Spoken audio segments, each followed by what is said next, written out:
kasih Dr. Zalina, selamat petang dan selamat sejahtera semua. Terima kasih dapat bersama untuk sesi kita pada hari ini. Pada jam 2.51 kita mulakan.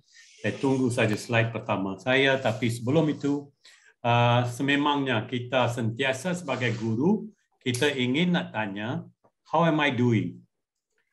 Kita selalu nak tanya how am I doing, khususnya tentang PDP kita. PDP, how are we as teachers in the class, dalam kelas. Macam mana? Kita nak tahu keberkesanan, kehebatan kita sebagai seorang guru. Sememangnya kadang-kadang bertahun-tahun kita tak ada maklumat tentang prestasi PDP kita. Of course, kita ada pencerapan oleh PK, pengetua, kadang-kadang ketua panitia dan sebagainya.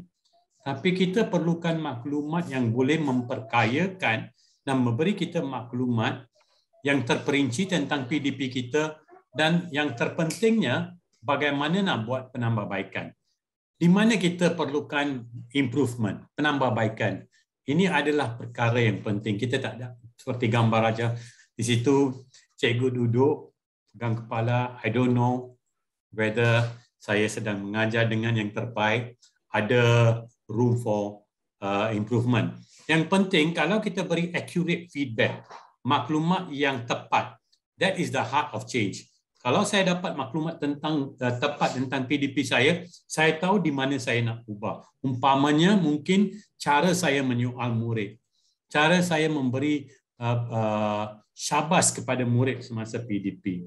So kita boleh mungkin biasa dengan 3 perkara, iaitu pencerapan atau penyeliaan. Yang kedua melalui maklum balas, feedback daripada rakan pun boleh. Kalau dia duduk, kita benarkan dia duduk di belakang kelas kita, why not? Kalau di IAB daripada tahun 2000 dan sebagainya, semasa saya di situ, kalau saya memberi lecture saya, rakan saya boleh duduk di belakang.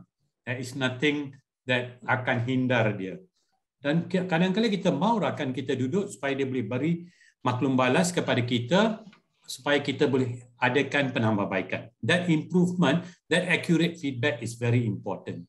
Dan kadang-kadang juga kita ada penilaian, assessment, khususnya bila kita nak naik pangkat atau kita nak dapat our time base dan perlu ada penilaian tentang PDP kita. So tiga-tiga cara ini merupakan cara yang berkesan untuk memberi maklum balas kepada guru. Sememangnya data daripada PDP kita, kalau kita dapat dalam bentuk maklumat berdasarkan borang, itu akan menjadi ilmu atau maklum balas tentang PDP kita. And knowledge is power. Ilmu tentang diri sendiri ada ilmu yang paling tinggi. That's the best knowledge we can have tentang PDP kita. Apa yang kita lakukan dalam kelas. But most importantly, untuk semua kita, I was pengarah, mantan pengarah IAB when I retired, tapi we all started as classroom teachers. Guru kelas, mengajar daripada tingkatan 1 sampai tingkatan 5. Dan setiap masa kita tertanya juga kadang-kadang, how am I doing as a teacher? Dan kita mahu cikgu menguasai kerja rutin dia sebagai seorang guru, sebagai pendidik. Banyak cara kita boleh tahu tentang PDP kita. Bukan saja daripada pencerapan, maklum balas dan penyeliaan. Berdasarkan pencapaian murid pun merupakan satu daripada di antara maklum balas yang kita perolehi. Pencapaian murid dalam peperiksaan. Sememangnya bila keluar keputusan SPM umpamanya, maka semua orang akan lihat, oh matematik macam mana, bahasa Inggeris macam mana, kerana ia seolah-olah sememangnya mencerminkan PDP yang telah dilaksanakan sepanjang tahun atau sepanjang beberapa tahun sebelum pelajar ambil SPM. Pencerapan, penyeliaan oleh pengetua, PK dan sebagainya secara sistematik. Kadang-kadang maklum balas pentadbiran, sememangnya pencerapan itu wajib dilakukan dari perspektif pentadbiran.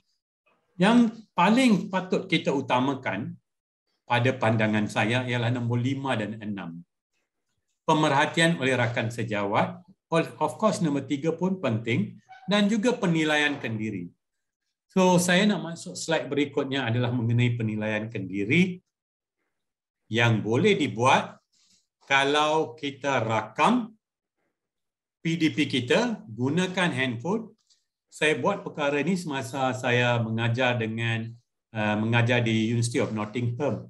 Pelajar saya buat internship mereka, latihan orientasi sekolah mereka, dan saya minta mereka rakam dan lepas itu mereka buat analisis.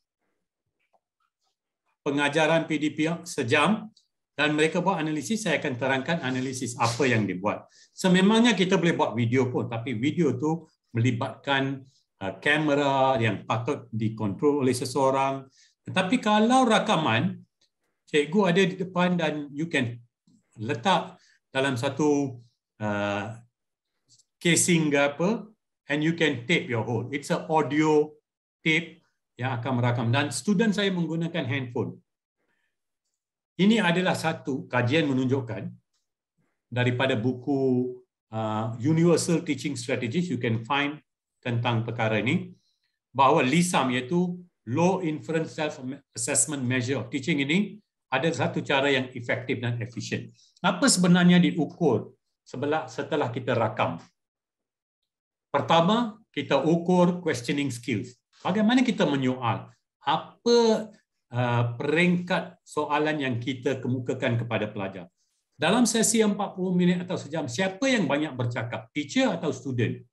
Sebaiknya dalam satu sesi, 60% atau 50% student talk. Terpulang kepada tajuk dan mata pelajaran. Teacher talk mungkin 50% atau 40%. Apa set induksi yang digunakan? Apa penutup semasa nak tamat PDP, sesi PDP?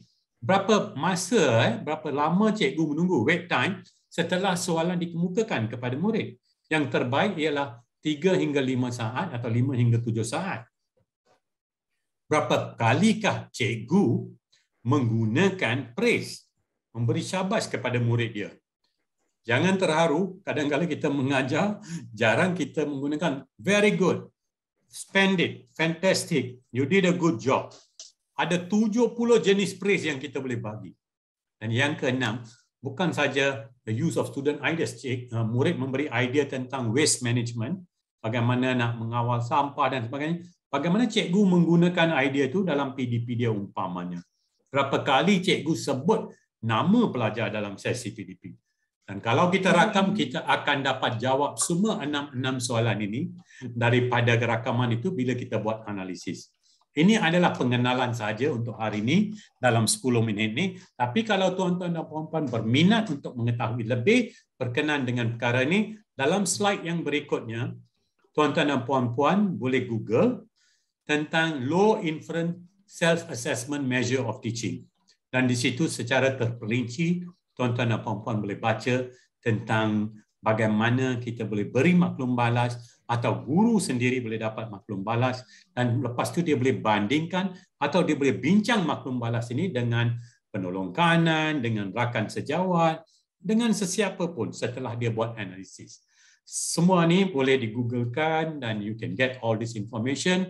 Self-assessment memberi anda kuasa tentang PDP anda sendiri. You know more about yourself. And you can answer the question, how am I doing? Itu saja daripada saya pada petang ini. Terima kasih Dr. Zalina.